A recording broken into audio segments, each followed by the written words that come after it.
Boy, the holiday season really kicked my ass this year. I had most of the testing and everything done, was ready to start editing, and then work really caught up with me. So that's why we're here in 2025, doing this video that I said would come out soon, in October. So yeah, I read all of your comments and everything. I did take suggestions from what you guys had told me, as well as doing a little bit of my own research, looking for parts, and came up with a setup that I think works pretty well for this system. Of course, there's still limitations based on the fact that it's a DDR3, but overall, it's a decent system for low to medium spec gaming now. What I'll do is I'll throw in the benchmarks for each system configuration. Sorry this process took longer than I expected, but life is a fickle fiend, or a pickle Rick, or something. But anyways, yeah, let's get into the upgrades and the benchmarks. Alright, first upgrade, CPU. This is an Intel Core 2 Quad Q9650 CPU with 3 GHz and 4 cores. That doesn't work. This is all that it does. Even with the upgraded BIOS revision, you just get full fan spin and nothing. Okay, major upgrade here. We have a true American Patriot Burst Elite SSD that's, wait a minute, made in Taiwan? 240 gigabytes should be perfect for what we're doing here. The next upgrade I did was robbing two 1GB sticks of DDR3 out of another old HP system and throwing them in here, giving us a whopping 6 GB total of DDR3 RAM. So the biggest upgrade here, getting rid of the decrepit 7570 GPU and replacing it with a shiny new AMD 6400 low profile GPU. Oh, gotta get those peelies off. Look at it, it isn't messy at all. And for this round of testing, we have Windows 10, everyone's favorite. Here we have Half-Life running on the E2160 CPU, as well as the RX 6400 that we have installed. As you can see, it is running perfectly fine, even though for some reason it did not take away the 60 FPS cap. I know I had disabled that, and for some reason it decided to not do that. Also, side note, for some reason during the capture, the audio is significantly out of sync. So you see this, but you hear this. Interesting. In Half-Life 2 at 1080p, we're seeing over 200 FPS in some areas. Unless things start happening on screen, then it'll dip down into the 60s. You can see it here on the frame times. But overall, this is a very fine experience for Half-Life 2. Just the GPU and the RAM upgrade is more than enough to keep this game running at very playable rates.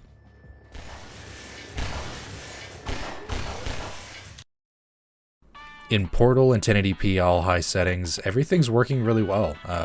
80 to 140 FPS, dips down to like 60 to 40, just depending on what you're looking at in the portals and everything, which is typical for this game. But yeah, even with this CPU, it's still chugging along very well. Very impressive. Portal 2 here was running fine at 1080p for the most part. It did have some hiccups, which I'm kind of going to chalk down to the CPU and the RAM. You can see here the lovely hiccuping.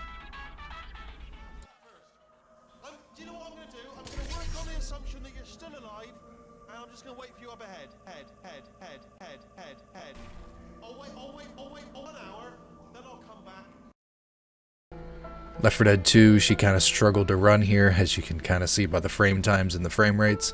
It wasn't doing too good, but I mean, it runs. I guess I can say that. I ever tell you about the time my buddy Keith got rolled by a... This is the Splitgate at 720p medium settings experience. This is not edited. As you can see, I got killed by McAss-Eater. And that's all you can see. This is, yep, this is a riveting experience.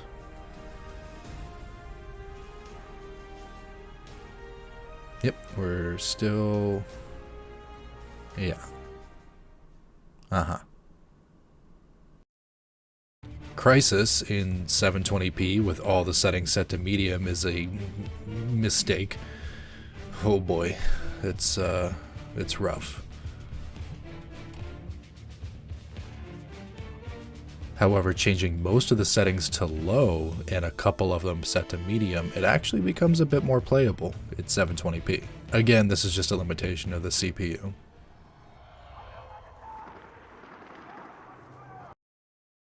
Halo MCC, specifically Reach, is just bad.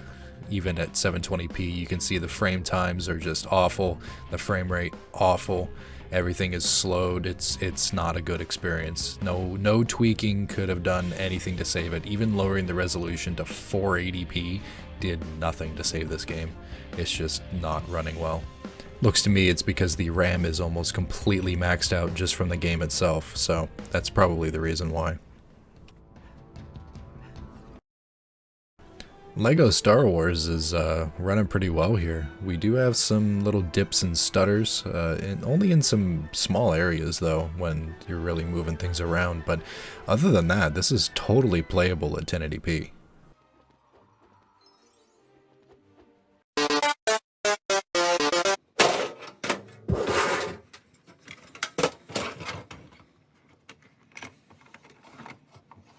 Idiot, idiot, idiot. Idiot.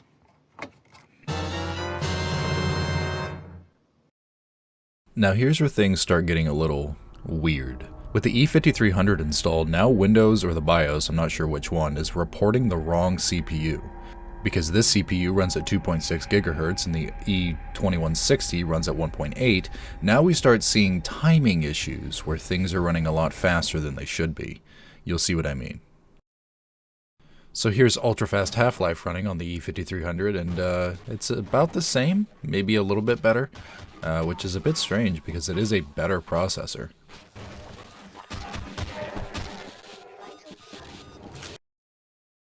Half-Life 2, we get a bit of a regression inside of the indoor areas when it comes to FPS. Outdoor areas, we're sitting 40-ish, somewhere around there. But it is also comically difficult to try and drive this fucking water speeder thing. I mean, just look at how poorly I am handling this. But definitely 10 out of 10 experience. Left 4 Dead 2, pretty much the same story, similar FPS, still some stuttering, and the whole speed up issue. But yeah, pretty much the same experience here. Photosensitivity and motion warning. This next segment with Splitgate does have some pretty bad jittering and everything, so I do recommend either looking away or skipping this segment of the video. Just a heads up. Alright, Splitgate. We're finally in a game. It's finally working. But there's still the issues, mainly this jittering issue that you can see here. Sorry about that. But also, anytime I go to reload a weapon, the game doesn't register that the weapon has reloaded. So every time I pull the trigger afterwards, it thinks that the gun needs to reload. So this is a constant issue that really only gets solved by picking up a new gun, swapping weapons, or just dying and respawning. So that was kind of a comical thing, but I got a kill. I got several kills in this match, which is amazing because this is the first time we've actually been able to somewhat decently play this game on this system. So yeah, Splitgate experience on this setup, I do not recommend at all. Please just don't do it. Oh god. Halo Reach is again pretty much the exact same story. I feel like it did run just a smidge better, but not really by much. So, same disappointment. It's pretty bad when an Xbox 360 actually runs the game better than a PC. Portal sees another regression, sitting between anywhere between 60 and 90 FPS, which is weird because these environments are less taxing. I believe it's just, again, an issue with the CPU scheduler, just because it's also cutting off dialogue from GLaDOS. Well, I forgot to hit record when doing Portal 2 for this one. That's because I'm stupid as sh**.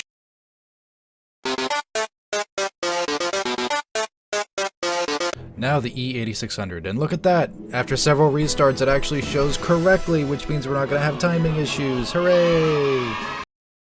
For shits and giggles, I ran 3D Mark again for the system's maximum performance, and Didn't really get much better, but here's the scores side by side. You can see here's the one with a bad timing issue, and here is the current score of 2455. For comparison, here's the score from my Ryzen 9 5950X and RTX 3090 system. You can tell who the winner is. You must have gotten a Dell. Alright, let's rapid fire these bad boys. Half-Life was pegged at 100 FPS the entire time, wouldn't go any higher. I'm sure it had more to give, but locked at 100, here we are. Half-Life 2, depending on the area, 90 to 300 FPS. It looked good the entire time at 1080p full settings. Yeah, great experience there. Portal, again, 150 to 250 FPS, very solid experience, ran perfectly fine. Portal 2, 90 to 250 FPS, depending on what's on screen. Again, perfectly fine experience. Crysis, FPS anywhere from 50 to 100 FPS with the settings dialed in properly. A little bit of micro stutters every once in a while, but again, that's a DDR3 for you. But yeah, this was a pretty playable experience with this setup. Left 4 Dead 2, 40 to 90 FPS depending on what's on screen. I feel like the zombies just really tanked the performance on the CPU on this thing. But not too many micro stutters, and it did run more smooth. Halo Reach MCC still was not good, 12 to 22 FPS if you're lucky. That's just the CPU and the RAM. It was stuttering so bad. The frame times were anywhere between 200 milliseconds consistently, all the way up to 1 to 2,000 milliseconds. It's not playable on this CPU, it's just way too old. Splitgate is finally playable. It only took me several CPU upgrades. Yeah, it was hovering around 70 FPS. It dipped down in the 40s and would even go up into the 90s, and the reload issue was fixed due to the CPU timing being correct. And yeah, it was actually a decent playable experience here. Lego Star Wars 1080p, everything ran smoothly. We still had not the best FPS, 40s to 60, but it was still totally playable. It's not a fast-paced game or anything, so it's not an issue at all.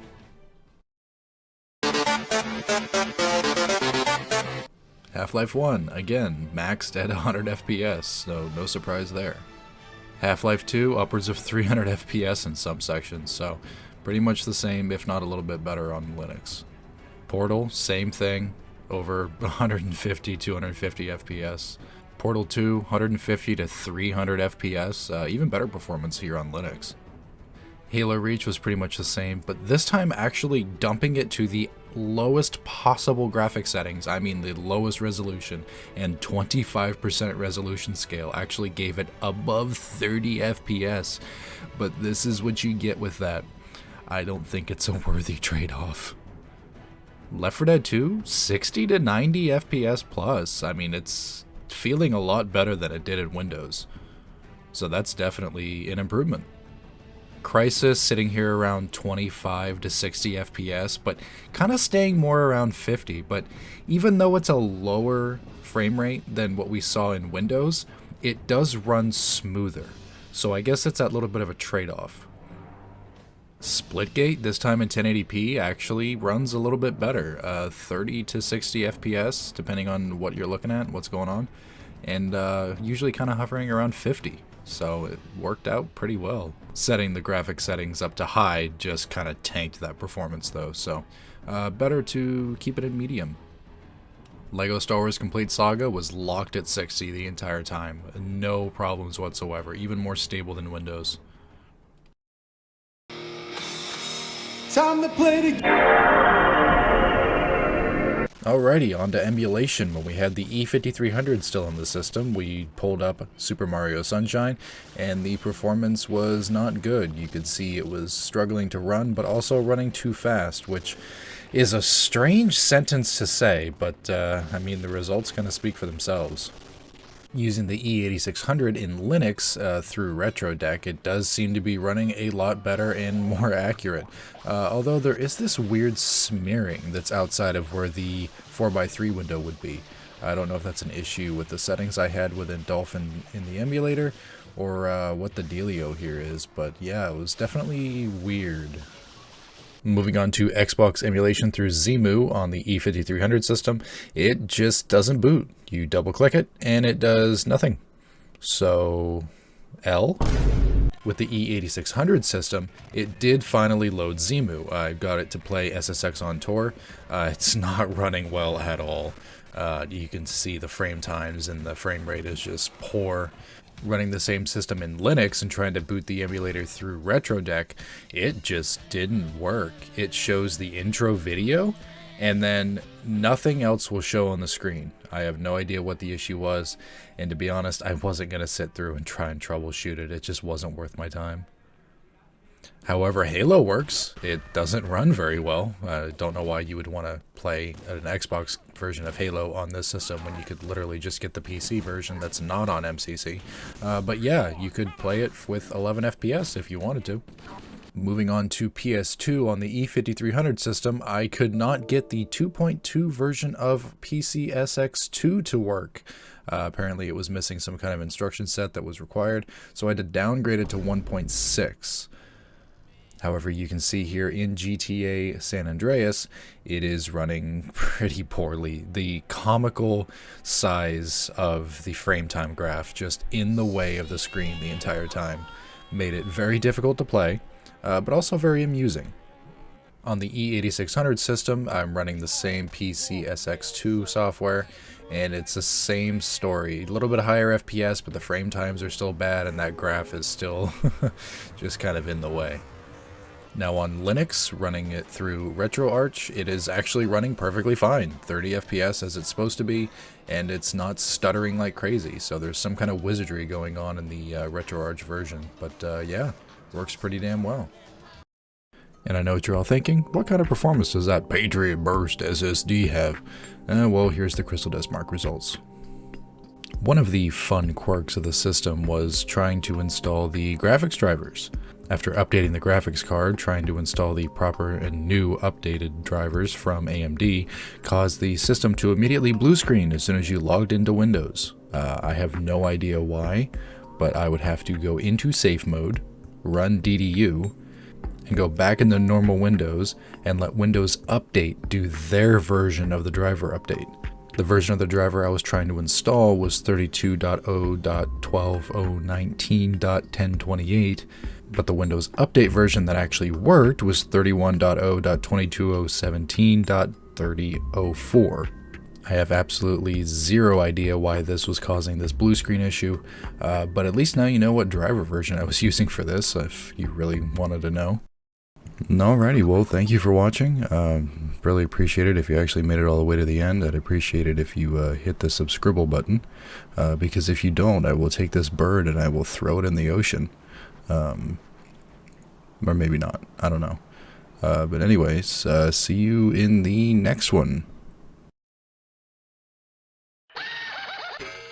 Yeah, slow it down, I'm about to fuck the game up. I'm about to go Konami code and fuck a homie's day up. Throw a couple combos out, I'm hitting